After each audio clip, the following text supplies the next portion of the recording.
Family কার্ডের মাধ্যমে সরকারের সুবিধাগুলো এক জায়গায় আনতে চান তারেক রহমান। চট্টগ্রামে পৌঁছেছেন বিএনপির চেয়ারম্যান, আজ বক্তব্য রাখবেন সমাবেশে।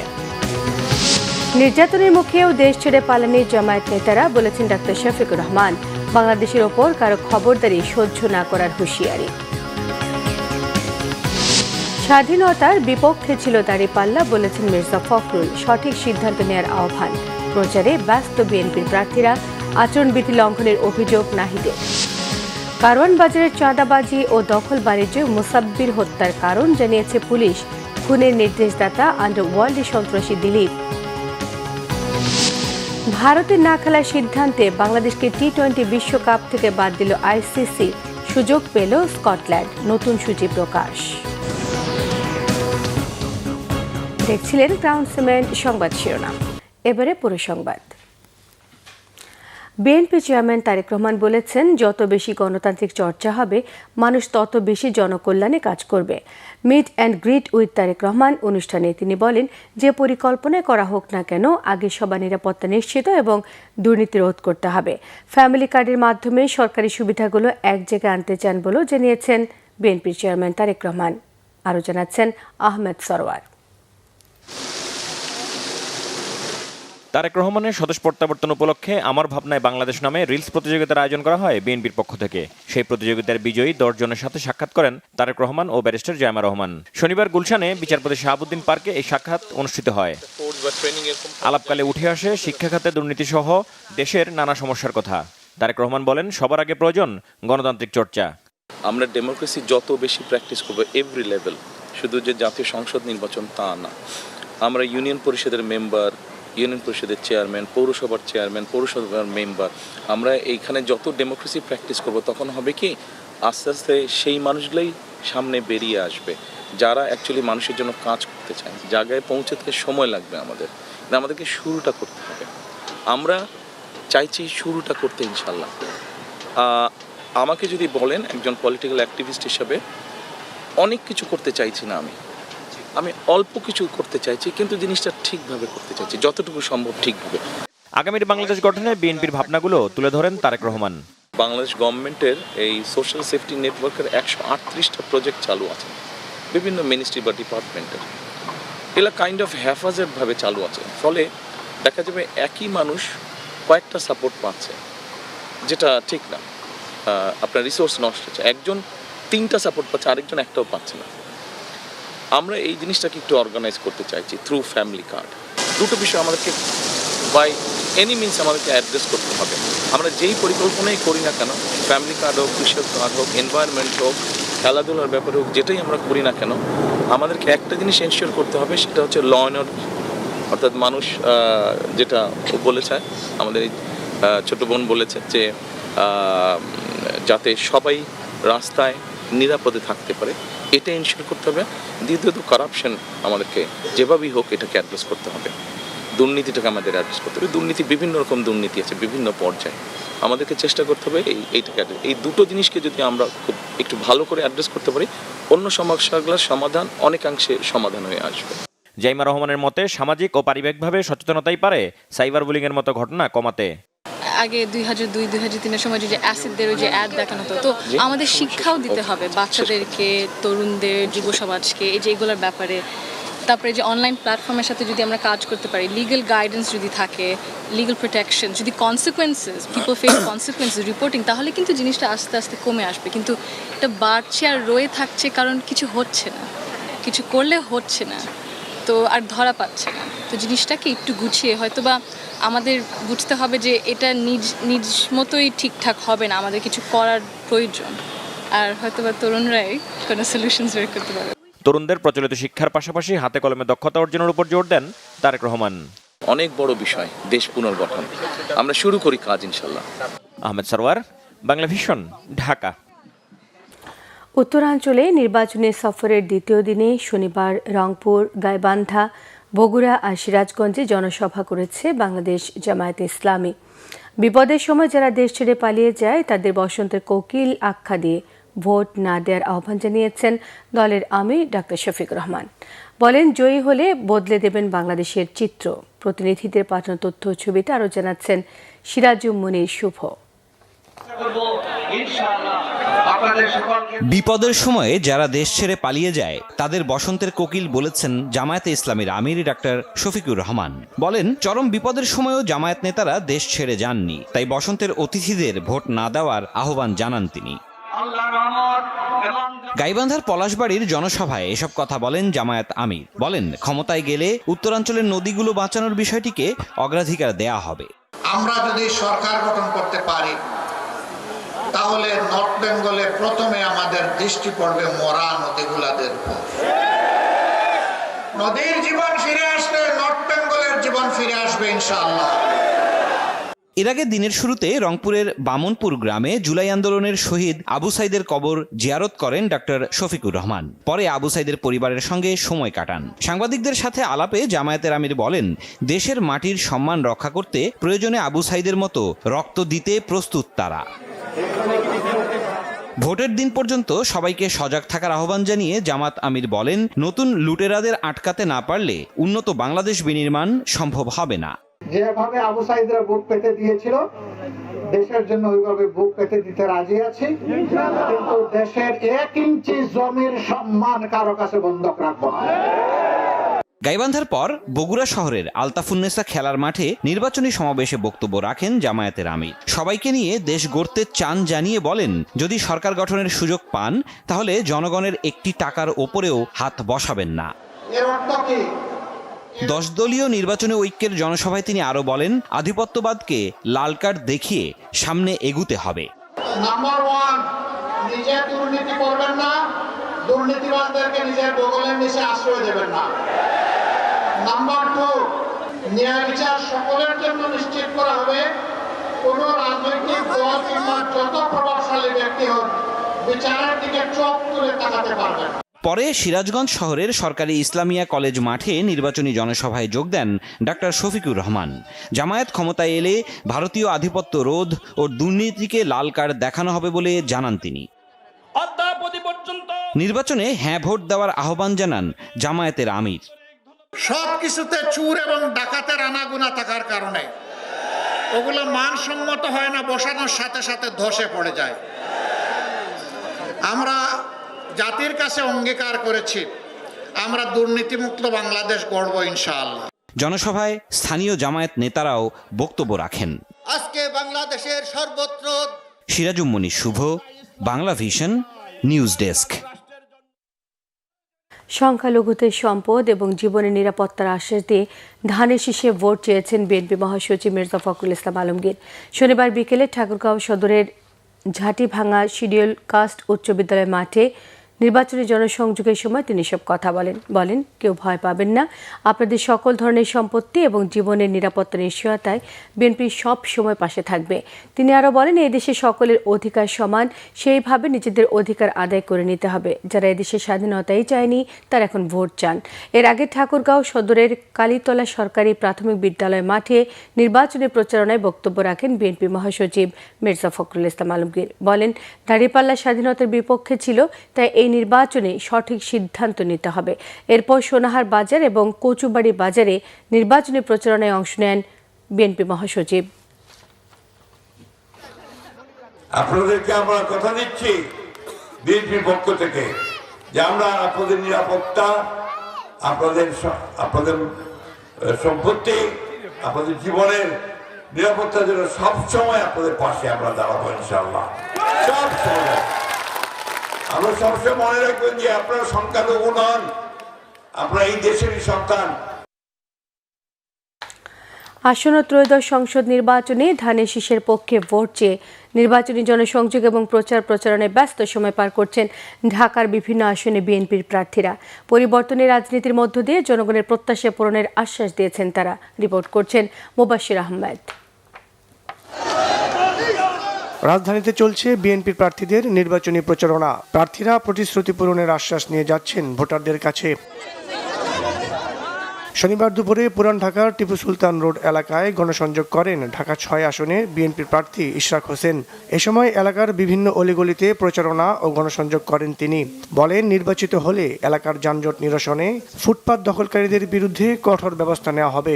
আর অভিযোগ করেন, পরাজয় বুঝতে পেরে নির্বাচনকে বিতর্কিত করার চেষ্টায় লিপ্ত জামায়াত। যারা মনে করছে আগামী দিনে তারা জয়লাভ করতে পারবে না এবং তাদের হেরে যাওয়ার সম্ভাবনা রয়েছে, তারাই আসলে এখন থেকেই একটা প্রশ্নবোধক চিহ্ন রেখে যেতে চাচ্ছে, যাতে তারা যদি হেরে যায়, যেটা সম্ভাবনা রয়েছে, তাহলে যাতে নির্বাচনটিকে বিতর্কিত করতে পারে। কোনো ধরনের সংঘর্ষে যাওয়া যাবে না, কোনো ধরনের আচরণবিধি লঙ্ঘন করা যাবে না এবং আমরা সকলেই মিলে সৌহার্দ্যপূর্ণ পরিবেশ তৈরি করতে চাই, যাতে ভোটাররাও স্বস্তিতে গিয়ে ভোটটা দিতে পারে। দুপুরে নির্বাচনী সমাবেশ ও গণসংযোগ করেন ঢাকা ৯ আসনে বিএনপি প্রার্থী হাবিবুর রশিদ হাবিব। খিলগাঁও জোরপুকুর খেলার মাঠে এই গণসংযোগ করেন তিনি। এলাকার মাদক সমস্যা ও জলাবদ্ধতা নিরসনে কাজ করবেন বলে প্রতিশ্রুতি দেন। বলেন, নির্বাচিত হলে প্রতিহিংসার রাজনীতি থেকে দূরে থাকবেন তিনি। মাদকের কোনো ঠাঁই হবে না, শূন্য সহনশীলতা, এটাই হবে আমাদের নীতি। মাদকের সাথে আমাদের দলের কোনো কর্মী যদি আমাদের সম্পৃক্ত থাকে, কোনো নেতা যদি সম্পৃক্ত থাকে, আমরা তাদেরকে দল করতে দেব না। এদিকে মাদক ও চাঁদাবাজ মুক্ত সমাজ গড়ার অঙ্গীকার করেছেন ঢাকা ১৬ আসনে বিএনপি প্রার্থী আমিনুল হক। মিরপুর ৬ নম্বর এলাকার ট ব্লকের বিভিন্ন অলিগলিতে গণসংযোগ ও ভোট প্রার্থনা করেন এবং এলাকাবাসীর হাতে ভবিষ্যৎ পরিকল্পনা ও প্রতিশ্রুতি সম্বলিত লিফলেট তুলে দেন। আমরা কোনো চাঁদাবাজ, আমরা সন্ত্রাসী কার্যক্রমের সাথে যারা জড়িত রয়েছে, মাদকের বিষয়ে জিরো টলারেন্স নীতি গ্রহণ করে আমরা মাদক মুক্ত সমাজ গড়ব, চাঁদাবাজ মুক্ত সমাজ গড়ব। প্রচারণায় ব্যস্ত সময় পার করছেন ঢাকা ১৪ আসনে বিএনপি মনোনীত প্রার্থী সানজিদা ইসলাম তুলি। মিরপুরের ৭ নম্বর ওয়ার্ডের প্রতিটি অলিগলিতে ধানের শীষের পক্ষে ভোট চান তিনি। ঢাকা ১৪ আসনকে স্মার্ট এলাকা হিসাবে গড়ে তোলার প্রতিশ্রুতি দেন। মোবাশ্বের আহমেদ, বাংলা ভিশন, ঢাকা। ঢাকা ৬ আসনের বিএনপি প্রার্থী ইশরাক হোসেনের পক্ষে ধানের শীষ প্রতীকে ভোট চাইলেন তার মা ইসমত আরা হোসেন। মায়ের প্রত্যাশা, সর্বস্তরের জনগণের প্রত্যাশা পূরণে কাজ করবেন তার সন্তান। শনিবার অবিভক্ত ঢাকার প্রয়াত মেয়র সাদেক হোসেন খোকার স্ত্রী ইসমত আরা হোসেন ঢাকা ৬ আসনের বিভিন্ন এলাকায় ধানের শীষের পক্ষে গণসংযোগ করেন। পুরান ঢাকার ৪২ নম্বর ওয়ার্ডের ধোলাই খাল এবং এর আশপাশের এলাকায় ছেলে ইশরাক হোসেনের পক্ষে ভোট চান মা। এই সময় ভোটারদের কাছে বিএনপি পরিকল্পনা সম্বলিত লিফলেট বিতরণ করেন তিনি। স্থানীয় বিএনপি এবং অঙ্গ সংগঠন এবং মহিলা দলের সদস্যরাও গণসংযোগে যোগ দেন। পরে গণমাধ্যমকে ইসমত আরা হোসেন জানান, একজন মা হিসেবে ছেলের পক্ষে গণসংযোগ চালাচ্ছেন তিনি। ইশরাক হোসেনের পক্ষে জনগণের ব্যাপক সমর্থনের কথাও জানিয়েছেন তিনি। আমি একজন মা হিসাবে এসেছি এখানে আমার ছেলের জন্য আর জনগণের কাছে। এখানে আমার এখন অনেক পুরনো কথা মনে পড়ে যাচ্ছে। 91-এ আমি আমার স্বামীর জন্য এখানে এসেছি, আমার হাজব্যান্ডের জন্য ঘুরেছি এই সমস্ত এলাকায়। আমার খুব মনে পড়ছে সেসব কথা। তো এখানে মানুষের যে এত সহযোগিতা, এত আন্তরিক, এত উচ্ছ্বাস তাদের, সেই দেখে আরও বেশি ভালোও লাগছে, খারাপও লাগছে, ভিতরে কষ্ট হচ্ছে। কিন্তু তারপরেও আমি চাই যে আমার ছেলে সবার দোয়া নিয়ে এগিয়ে যাক, সবার প্রত্যাশা পূরণ করুক, সফল হোক। একটি দল নির্বাচনী প্রচারণায় ফ্যামিলি এবং কৃষি কার্ডের নামে ভোট কেনার চেষ্টা করছে বলে অভিযোগ করেছেন এনসিপির আহ্বায়ক নাহিদ ইসলাম। শনিবার রাজধানীর ভাটারা এলাকায় নির্বাচনী গণসংযোগের সময় গণমাধ্যমের সঙ্গে আলাপকালে মন্তব্য করেন নাহিদ ইসলাম। রিপোর্ট করছেন নাবিল জাহাঙ্গীর। দ্বিতীয় দিনের মতো শনিবার নিজের প্রচারণায় ব্যস্ত সময় পার করেছেন ঢাকা ১১ আসনের ১০ দলীয় জোটের প্রার্থী এবং এনসিপির আহ্বায়ক নাহিদ ইসলাম। এদিন সকালে রাজধানীর ভাটারা এলাকায় ভোটারদের দ্বারে দ্বারে গিয়ে প্রতীকের পক্ষে প্রচার করেন তিনি। ফ্যামিলি কার্ডের মাধ্যমে ভোট কেনার কৌশল অবলম্বন করা হচ্ছে বলেও অভিযোগ করেন তিনি। সার্বিক পরিস্থিতি মোটামুটি ইতিবাচক, কিন্তু কিছু জায়গায় আমরা প্রতিবন্ধকতা ফেস করছি। আমাদের ব্যানার ফেস্টুন এগুলা ছিঁড়ে ফেলা হচ্ছে, নামিয়ে দেওয়া হচ্ছে এবং একটা চাপা ভয়ের পরিবেশ তৈরি করার চেষ্টা করা হচ্ছে। আমাদের কর্মী সমর্থকদেরকে আসসালামু আলাইকুম বিভিন্ন জায়গায় এটা থ্রেট করা হচ্ছে যে নির্বাচনের পরে তাদেরকে দেখে নেওয়া হবে বা শাপলাগুলির পক্ষে থাকলে। তো এইটা আসলে আমরা সবসময় শুনে আসছি বাংলাদেশের নির্বাচনে এটা হয়, আমাদের তো আশা প্রত্যাশা যে এবার এটা হবে না। ভোটারদের কাছে ছুটছেন এনসিপির অন্য প্রার্থীরাও। ঢাকা ১৮ আসনের জোট মনোনীত এনসিপি প্রার্থী আরিফুল ইসলাম এদিন প্রচারণা চালান উত্তরার ১১ নম্বর সেক্টরে। নামাজের পরে লিফলেট বিতরণ করলাম, সেখানে মানুষ নিজের থেকে স্বতঃস্ফূর্ত খুঁজে নিচ্ছে সেইটা কিন্তু একটা নতুন কিছু বার্তা দিচ্ছে যে তারা মানুষ পরিবর্তন চায়, মানুষ আধিপত্যবাদের বিরুদ্ধে ঐক্যবদ্ধ, মানুষ দুর্নীতিবাজ চাঁদাবাজের বিরুদ্ধে ঐক্যবদ্ধ, মানুষ তার অধিকারের জন্য আজকে ঐক্যবদ্ধ।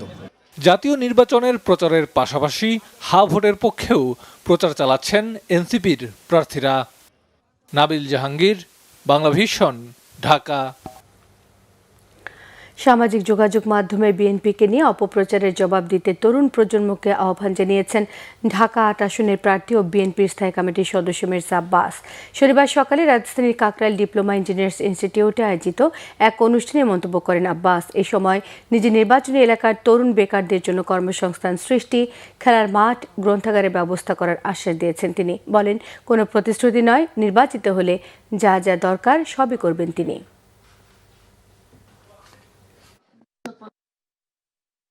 ঐক্যবদ্ধভাবে একটি গ্রুপ দেশে এবং বিদেশে অপপ্রচার চালাচ্ছে, তো এই অপপ্রচারের জন্য আমি অনুরোধ রাখবো, তোমাদেরকে আমি রিকোয়েস্ট করবো, যারা তোমরা এই অপপ্রচারটা আসছে কিন্তু সোশ্যাল মিডিয়া থেকে ম্যাক্সিমাম, তোমরা যারা, আমি বলছি না যে আমার জন্য তোমার সোশ্যাল মিডিয়া বসবা, যখন ব্যবহার করো, যদি সুযোগ হয়, যখন তোমার নজরে আসবে, তোমরা দু একটা ছোট ছোট করে জবাব দিতে পারো, আমার মনে হয় আমার জন্য হেল্প হবে। এটা তোমাদেরকে ধন্যবাদ জানাচ্ছি আবারও।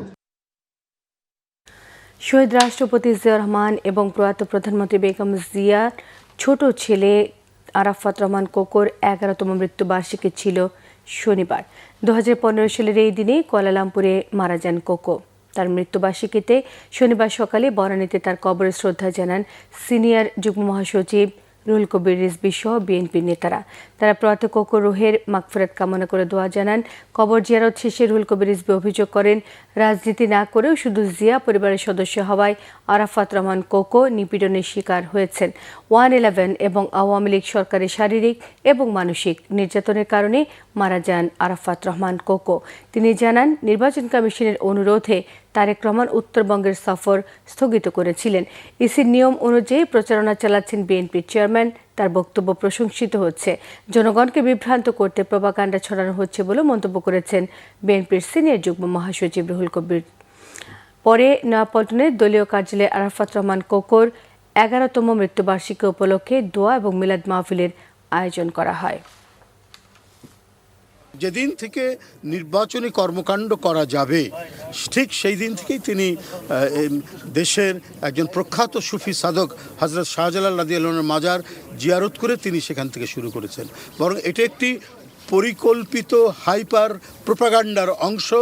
জনাব তারেক রহমান তিনি তার যে ডিসেন্ট কথাবার্তা, তার যে চমৎকার বক্তব্য এবং জনগণের সাথে সম্পর্কিত এবং জনগণের সাথে মিথস্ক্রিয়ার মাধ্যমে তার বক্তব্য যে আজকে প্রশংসিত হচ্ছে, তার নেতৃত্ব যে আজকে সারা দেশের মানুষের কাছে গ্রহণযোগ্য, এটিকে মেলাইন করার জন্য, এটি জনগণের কাছে বিভ্রান্তি তৈরি করার জন্য কথা বলা হচ্ছে। আরাফাত রহমান কোকোর মৃত্যুবার্ষিকী উপলক্ষে শনিবার গুলশানে বিএনপি চেয়ারম্যানের কার্যালয়ে দোয়া মাহফিল অনুষ্ঠিত হয়েছে। দোয়া মাহফিলে কোকোর আত্মার শান্তি কামনা করে মোনাজাত করা হয়। অনুষ্ঠানে বিএনপি চেয়ারম্যান তারেক রহমান, দলের স্থায়ী কমিটির সদস্য ডক্টর মঈন খান সহ বিএনপি এবং এর অঙ্গ সংগঠনগুলোর নেতাকর্মীরা এ সময় উপস্থিত ছিলেন। চাঁদাবাজি এবং দখল বাণিজ্যের কারণে ঢাকা মহানগরের উত্তরের স্বেচ্ছাসেবক দল নেতা আজিজুর রহমান মুসাব্বিরকে হত্যা করা হয়েছে বলে জানিয়েছে ঢাকা মহানগর গোয়েন্দা পুলিশ ডিবি। মিন্টু রোডের ডিএমপি মিডিয়া সেন্টারে শনিবার সংবাদ সম্মেলনে তথ্য জানান ডিএমপির অতিরিক্ত কমিশনার ডিবি প্রধান শফিকুল ইসলাম। তিনি বলেন, এই হত্যাকাণ্ডের অন্যতম শুটার রহিমকে নরসিংদী থেকে গ্রেফতার করা হয়েছে।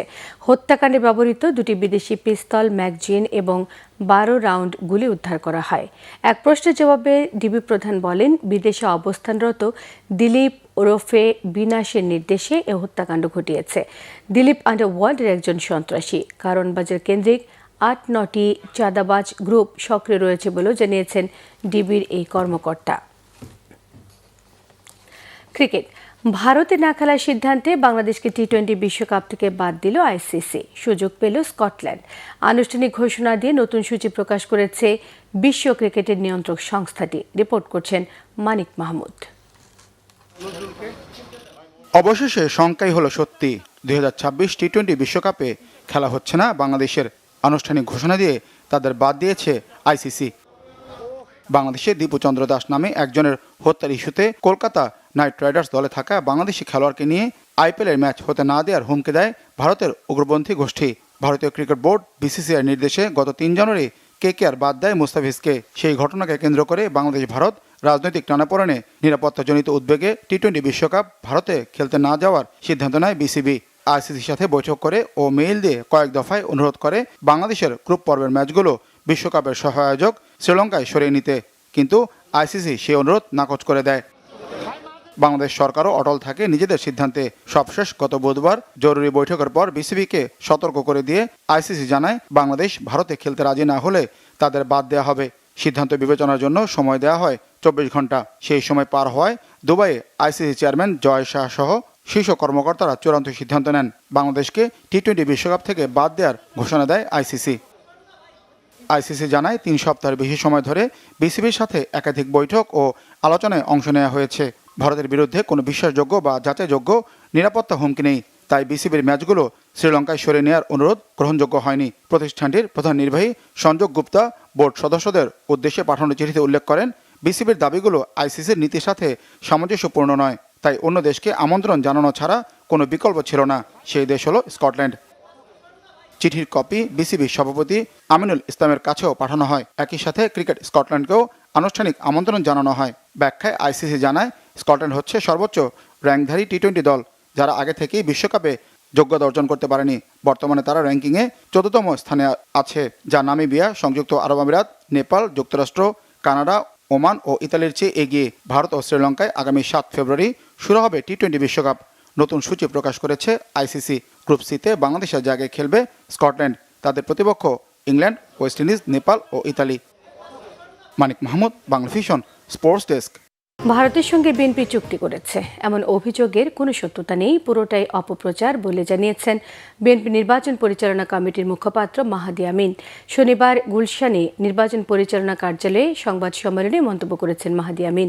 তিনি বলেন, সার্বভৌমত্ব রক্ষা করায় বিএনপি রাজনীতি। এই সময় তারেক রহমানের প্রথম নির্বাচনী সফরে অংশ নেয় নেতাকর্মীদের ধন্যবাদ জানিয়েছেন। তিনি জানান, রবিবার চট্টগ্রাম সহ 4 জেলায় জনসভায় বক্তব্য দেবেন বিএনপি চেয়ারম্যান তারেক রহমান। সকালে স্থানীয় একটি হোটেলে বিভিন্ন বিশ্ববিদ্যালয়ের 300 শিক্ষার্থীকে নিয়ে ইউথ পলিসি টকে অংশ নেবেন তিনি। চট্টগ্রাম পলো গ্রাউন্ড মাঠে আয়োজিত নির্বাচনী সমাবেশে অংশ নেবেন। যাত্রাপথে ফেনীতে পাইলট স্কুল খেলার মাঠে, কুমিল্লায় যথাক্রমে 14 গ্রাম হাইস্কুল মাঠ, সোয়াগাজী ডিগবাজির মাঠ, দাউদকান্দি উপজেলার কেন্দ্রীয় ঈদগাহ মাঠে আলাদা নির্বাচনী সমাবেশে বক্তব্য রাখবেন। এরপর যাত্রাপথে নারায়ণগঞ্জের কাঁচপুর বালুর মাঠে সমাবেশে যোগ দেবেন বিএনপি চেয়ারম্যান তারেক রহমান। ঢাকা 6 আসনে বিএনপি মনোনীত প্রার্থী ইশরাক হোসেনের পক্ষে শনিবার প্রচার চালিয়েছেন তার আত্মীয়রা। আসন্ন জাতীয় সংসদ নির্বাচনকে সামনে রেখে বিকেলে পুরন ঢাকার গেন্ডারিয়া এবং ধূপখোলা এলাকায় প্রচারণা চালান ইশরাক হোসেনের ছোট ভাই ইশফাক হোসেন। এদিন পুরান ঢাকার 45 নম্বর ওয়ার্ডে এই প্রচারণা চালান তিনি। এই সময় সাধারণ জনগণকে ধানের শীষে ভোট দেওয়ার আহ্বান জানিয়েছেন ইশফাক। একই দিনে পুরান ঢাকার 44 নম্বর ওয়ার্ডে ইশরাক হোসেনের পক্ষে নির্বাচনী প্রচারণা চালান মাসরুর হোসেন। ইশরাক হোসেন নির্বাচিত হলে এলাকাবাসীর কষ্ট লাঘব হবে বলেও জানিয়েছেন তিনি।